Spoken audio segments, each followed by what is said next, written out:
યુદ્ધના કારણે જે ઓરિજિનલ જરી અહીંયા બનાવતા વેપારીઓ છે એ લોકોની પરિસ્થિતિ એવી છે કે આજે 70% યુનિટોની અંદર પ્રોડક્શન હેડઅપ થઈ ગયું છે. એ લોકો ચલાવવા જ નથી માંગતા.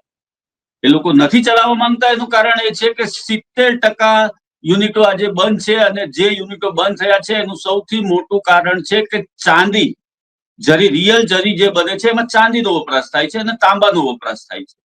હવે આ બંને ના ભાવ જે છે એ વારંવાર ફ્લક્ચ્યુએટ થાય છે. એક વખત ચાંદી 4 લાખ સુધી પહોંચી ગઈ હતી કોમોડિટીમાં.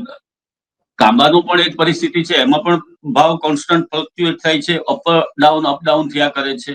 એના કારણે જરી ઉદ્યોગ પણ લગભગ મરણ પથારીએ છે સુરતનો, એવું કહી શકાય.